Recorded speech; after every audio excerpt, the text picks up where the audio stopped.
경제 소식을 빠르고 친절하게 전달해 드립니다. 오늘 굿모닝 경제는 주원 현대경제연구원 경제연구실장과 함께하겠습니다. 어서 오세요. 네, 안녕하십니까. 자, 중국발 금융위기 여파가 우리 경제에도 본격적으로 미치기 시작한 게 아닌가 생각이 드는 게 어제 원달러 환율이 올해 들어서 가장 높은 수준에 도달을 했는데 이 중국의 영향이 우리 원달러 환율에 어떤 영향을 미친 건가요? 일단 그 원달러 환율이 올라갔던 원인을 좀 먼저 좀 살펴보면 이제 미국 FOMC 회의록이 이제 좀 한 달 정도 뒤에 이제 공개가 됐죠. 어제 그제 그러니까 공개가 됐는데 평가는 매파적 발언, 뭐 금리 인상을 멈추지 않겠다, 인플레이션이 안정될 때까지. 근데 그거는 사실 많이 알려진 거거든요. 근데 그럴 거라고 누구나 예상을 했고, 그러니까 그거 자체의 힘은 그렇게 크지 않았다고 생각이 돼요. 그거보다는 이제 중국 경제의 문제, 최근에 이제 디플레이션, 침체라든가, 그리고 이제 중국의 부동산 시장에서 이제 시행사죠, 우리로 치면 시공사가 아니고 시행사의 어떤 부도 위험, 이런 것 때문에 중국 경제가 악화되고 그런 것이 결국은 이제 우리나라한테도 영향을 미친다. 그런 경로가 아마 원달러 환율을 급등시켰던 주된 원인이지 않을까 싶습니다. 네. 또 최근에 보면 이제 원화랑 위안화가 유사한 흐름을 보이잖아요. 그러니까 위안화가 약세면 원화도 약세처럼 이렇게 동조화 현상이 나타나는데 이게 상관관계가 좀 원래 있는 건가요? 예, 그 전체적인 기간을 놓고 보면 상관의 관계는 그렇게 크진 않는데, 그러니까 중국 경제가 갑자기 경착륙할 때, 경기가 나빠질 때, 그러니까 과거에 보면 유럽 재정위기가 끝났던 2015년, 16년 그때도 한번 그랬던 적이 있었거든요. 그때는 그러니까 상관관계가 상당히 좀 높아집니다. 그 원인이 뭐냐면 이제 그 우리나라의 수출 의존도인데 중국에 대한 저희 나라의 중국에 대한 수출 의존도가 한 24, 5% 정도 작년 기준으로 될 것 같은데 주요 국들의 그러니까 전 세계 모든 국가는 아니지만 통계가 잡히는 국들 2022년 기준으로 보면 저희 나라가 한 8위 정도 됩니다. 그러니까 자기네 나라 전체 수출에서 중국으로 가는 수출이 차지하는 비중이 높은 순서대로 쫙 뽑아보면 8위 정도 되고요. 대만이 저희하고는 통계상으로는 비슷한데 지금 저희들이 추정하기엔 대만이 저희보다 훨씬 높을 거예요. 예, 대만하고 중국과의 최근의 관계, 뭐 정치 관계가 나쁘다고 하지만 사실 경제적으로는 거의 공동체입니다. 중국 경제가 망가지면 대만 경제도 망가지는. 근데 말씀드리고 싶은 거는 대만 빼고, 대만이 우리보다 순위가 앞에 있다고 치더라도 앞에 있는 모든 나라들이 다 원자재 수출국입니다. 그러니까 원자재 수출국들은 중국 쪽으로 가는 비중이 크긴 하지만 중국 시장이 안 팔리면 최근에 원자재 시장은 좋거든요. 그러니까 좀 묵혔다가 다른 데 팔면 되는데 이 대만이나 우리나라 같은 이 제조업이나 공업 구조 중심의 어떤 제품을 중국에 파는 국가들 같은 경우는 이게 연관 효과가 너무 큽니다. 그래서 상당히 좀 우리나라가 어려울 수 있다.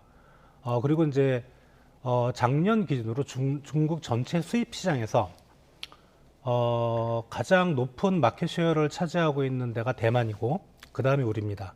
근데 우리하고 대만의 금액 차이가 거의 비슷해요. 그러니까 중국 경제가 나빠지면 중국이 수입하는 거를 줄일 거고 특히 최근에 이제 위안화 환율도 올라가고 있잖아요. 그러면 이제 중국 위안화의 구매력도 떨어져서 수입도 좀 줄게 됩니다. 그러니까 그런 부분을 생각할 때 우리나라 경제가 중국 경제가 나빠지면 한국 경제가 같이 나빠질 거라는 해외의 인식이 원달러 환율 시장에 그대로 반영된 게 아닌가 그렇게 생각이 됩니다. 네, 지금 뭐 중국의 위안화 가치가 16년 만에 최저 수준이다. 뭐 이런 얘기도 나오고 있는데 중국 국영은행들이 달러를 매각하면서 그 위안화 가치 방어를 위해서 총력전에 나서고 있는데 이게 좀 효과가 있을 거라고 보세요? 효과는 있을 거예요. 있는데 우리나라 외환위기 때를 생각을 해보면 제가 그때는 잠시 증권회사에 있었는데 그때도 딱 이런 상황이었거든요. 그러니까 원달러 환율이 너무 올라가니까 정부가 개입을 했어요. 달러를 계속 팔고 그러다가 결국은 달러가 고갈이 됐죠. 그래서 외환위기 들어갔는데 중국이 이제 그런 상황으로 들어갈 건가? 중국의 외환 보유고는 전 세계 1위입니다. 가장 많아요. 그래서 그럴 것 같지는 않고 그래서 방어를 하는데 일정 부분 도움은 되겠지만 결국은 시장을 이길 수 있는 개입은 없습니다. 시장의 추세가 워낙 강력하면 중국 국영은행들이 개입하다 언젠가는 포기해 버릴 거거든요. 그러니까 그런 상황이라면 일시적으로는 좀 환율 안정에 도움이 될 수는 있지만 그렇게 중국의 입장에서는 바람직한 정책은 아니다 이렇게 생각이 됩니다. 예. 네. 뭐 이렇게 중국 부동산 위기가 이제 금융 전반으로도 번지고 있어서 더 우려가 커지는데 그 원인을 보면 중국 경제에서 부동산이 차지하는 비중이 높기 때문에 영향을 미치는 건가요? 예, 그렇죠. 부동산에 의지해서 중국 경제가 성장을 했다. 그러니까 중국이 2001년쯤에 WTO에 가입을 하면서 빠른 공업화 전략으로 고속 성장을 했었는데 글로벌 금융위 이전까지는 부동산 시장은 그렇게 뭐 가격이 많이 오르긴 했지만 중국 경제 핵심은 아니었는데 이제 글로벌 금융위기를 거치면서 중국의 성장 동력을 좀 찾아야 되겠다는 그런 필요성 그런 게 결국은 부동산 시장으로 흘러갔고요. 이번 코로나 위기 때도 유동성이 풀리면서 이제 부동산 시장으로 올라가서 직간접적으로 보면 중국 경제 성장의 한 30%는 부동산 시장과 관련이 되어 있다. 이렇게 추정이 될 정도로 상당히 지금 어떻게 보면 중국의 유일한 성장 동력이 부동산 시장이었던 걸로 판단이 됩니다. 예. 그 중국의 금융 시스템의 불안 요소로 꼽히는 것 중에 하나가 그 그림자 금융이라는 게 있던데 이게 어떤 개념인가요? 쉽게 설명드리면 은행에서 우리가 대출 받는 거 빼고는 다 그림자 금융이에요. 그러니까 이금융, 뭐 증권회사일 수도 있고요, 헤지 펀드일 수도 있고, 사모펀드일 수도 있고, 그리고 뭐 투자은행, 그리고 좀 넓게 보면 개인 간의 사금융도 다 그림자 금융입니다. 예. 사실 이제 그림자 금융이라는 자체가 좀 그림자란 말이어서 어두워 보이긴 하는데 저게 전 세계적으로 보면 GDP의 한 150% 정도 평균적으로 나올 거라고 추정이 돼요. 근데 중국의 지금 그림자 금융 비중은 GDP 한 60% 정도밖에 안 되거든요. 근데 이제 최근에 중국의 그림자 금융이 많이 늘었죠. 예, 뭐 2021년 기준으로 11조 4천억 정도 된다고 하는데 근데 문제는 우리나라나 선진국의 그림자 금융 비중은 중국보다 훨씬 높습니다. 왜냐하면 자본시장이나 금융시장이 발달한 선진국일수록 그림자 금융, 왜냐하면 은행에서 할 수 있는 부분보다는 바깥에서 할 수 있는 부분의 금융 영역이 더 커지기 마련이거든요. 예. 그럼 중국은 상대적으로 선진국에 비해서 낮은데 위험하냐?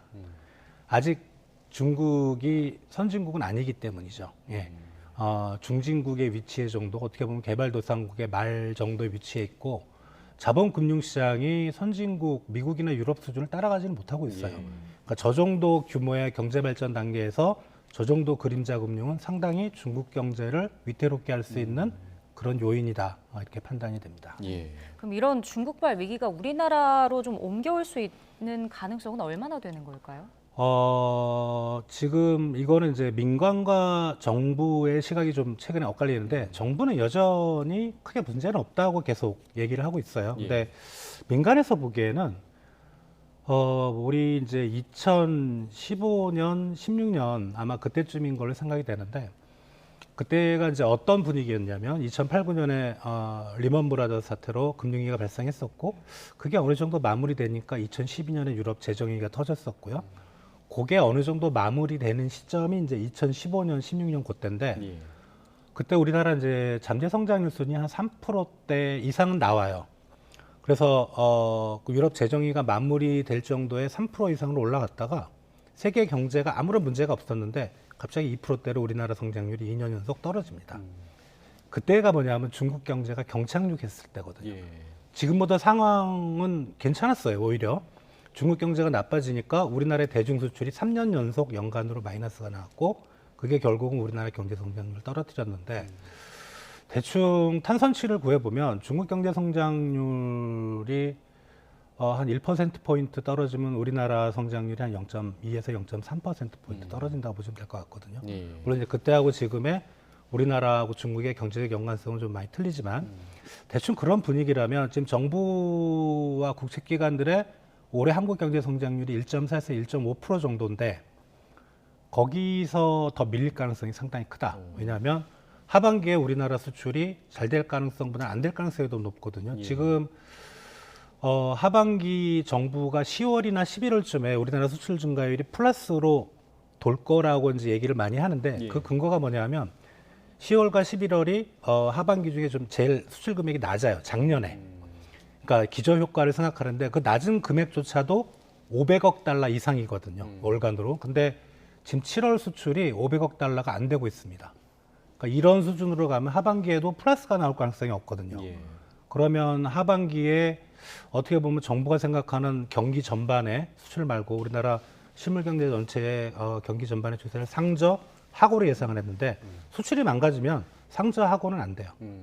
기저 효과 때문에 하반기 성장률이 좀 올라가긴 하겠지만 상저하중 정도로 그러면 정부가 예상한 연간 성장률이 달성 못 될 가능성, 중국이기 때문에 그럴 가능성이 점점 높아지고 있는 상황입니다. 네, 그러니까 정부의 기대와는 달리 흘러갈 수 있다. 자, 밤사이 해외 증시 상황은 어땠나요? 지금 뉴욕 증시가 모두 하락 마감을 했네요.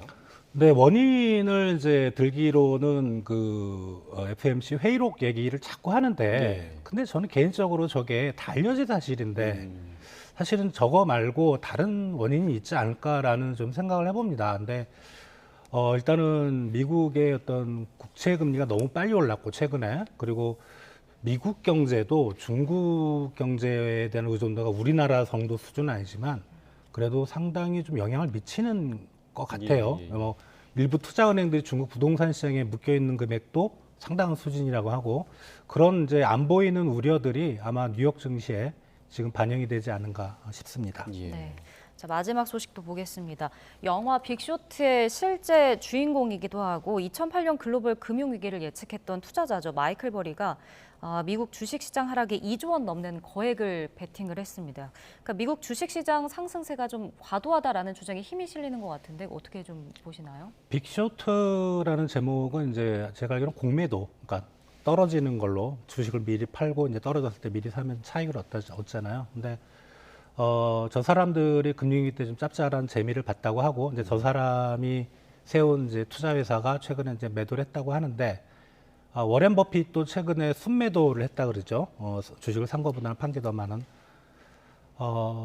의미 있는 행동이라고 생각이 되고요. 좀 과열의 양상은 있는데 그런데 한번 금융위기 때 성공했다고 반드시 성공한다는 보장은 없습니다. 그러니까 대부분의 지금 기관들은 사실 매도보다는 매수 쪽을 하고 있는 분위기라. 근데 갑자기 금융시장은 뭐 1시간 만에 분위기가 바뀌는 경우도 있기 때문에 좀 우리가 주의 깊게 살펴볼 필요는 있는데 또 말씀드리지만 항상 성공하는 건 아닙니다. 예, 그거를 좀 생각을 해주셨으면 좋겠습니다. 네, 알겠습니다.